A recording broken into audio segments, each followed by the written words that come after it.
So over the course of last season and the last month or two of the season prior, 14-month span, I managed to kill 5 bucks. 5 respectable bucks in 4 different states, I believe. How did I do it? There are a couple secrets. The first step to being successful on all these different hunts, and it's a boring first answer to that question, how did I do it, was being consistent. Being consistently consistent is something that I always preach by, or go by. I don't necessarily go off weather patterns. I don't necessarily go off of really any one thing except for finding the deer and setting up on them in the most aggressive fashion that I possibly can.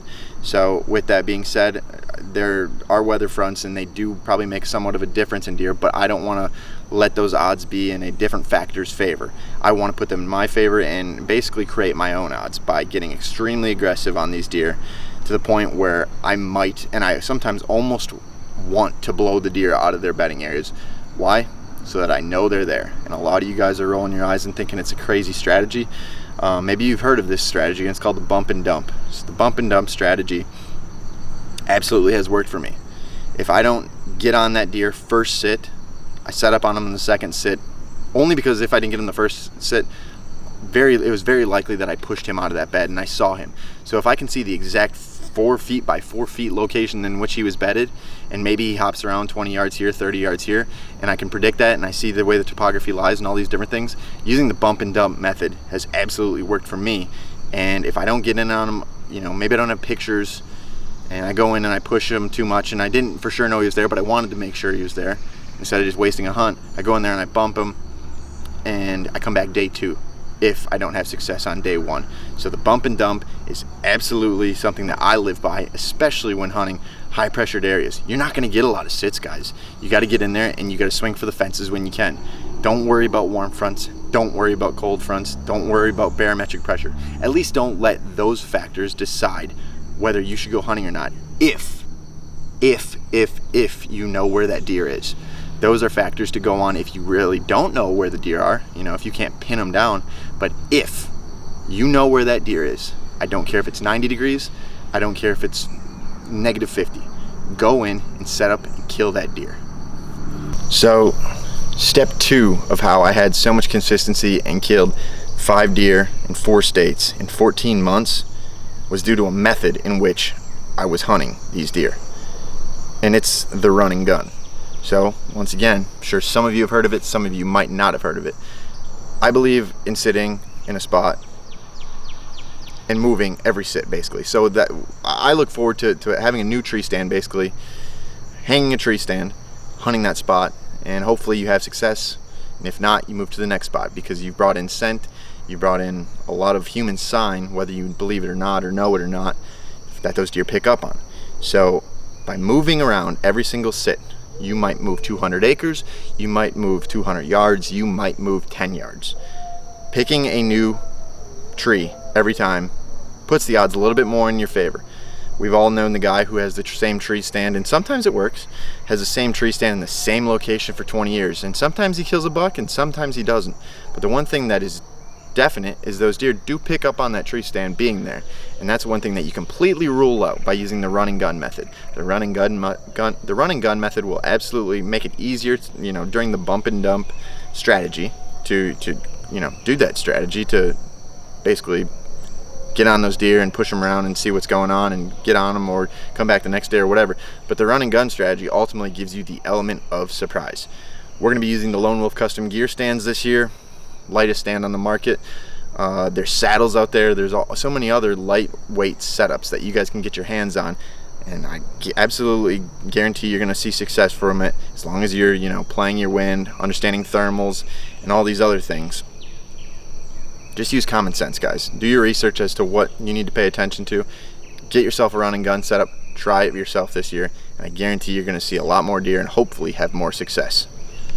The last thing that I want to go over is something I never hear anybody else talk about, and I'm not sure why.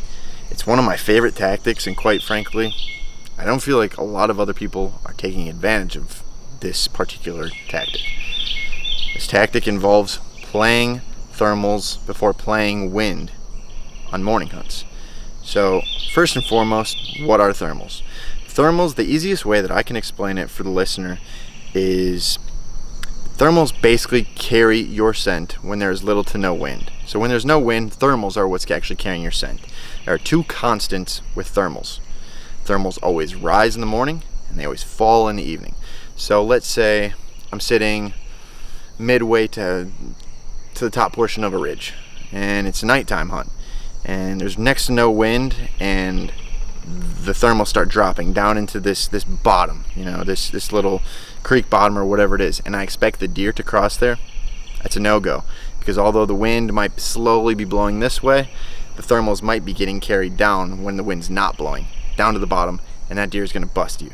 So playing thermals on an evening hunt, you got to make sure that you're almost sitting a little bit lower, at least sitting where those deer are not going to cross your path.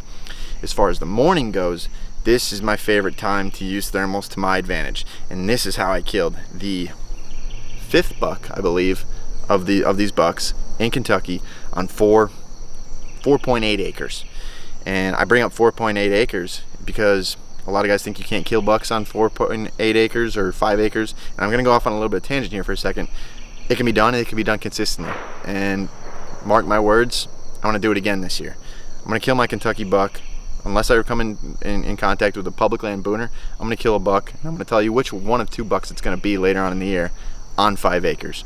So anyway, this 5 acres that I was hunting, I knew where these deer were bedding, and on a southeast wind, which was what the wind was that morning when I went out hunting, it was the dead wrong wind for the northwest bedding area. 99% of guys would look at their their weather app, and they'd say, I can't go hunting, the wind is wrong.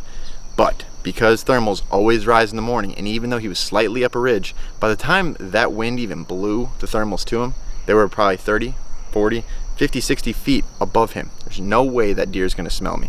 I don't know too many deer that are going to get above your tree stand unless you're sitting low in the bottom. So you can always play thermals in the morning, especially when there's wind 5 miles an hour or less, especially 5 and less. And that's when you can really focus on thermals, even in the evening. Once you see those those wind speeds around 5, maybe 7 miles an hour or lower, then you can really play those thermals. So moral of the story was, this buck comes out of the northwest bedding area on a southeast wind, and the wind was blowing to him, but it went right over his head. I killed that buck at 12 yards, 10 ringed him. He never knew what hit him. So because I played the thermals, that buck had no idea it was there. Most guys would have skipped that step, and quite frankly, never got that hunt. So these are just a couple of the tips that I use, guys. Whether you're hunting on public land, private land, high pressure land, or whatever the case is, try these things out. Maybe they work for you, maybe they don't. They've definitely worked for me. Honestly, guys, these are the reasons, the main core 3 reasons that I killed 5 bucks in 4 states in 14 months.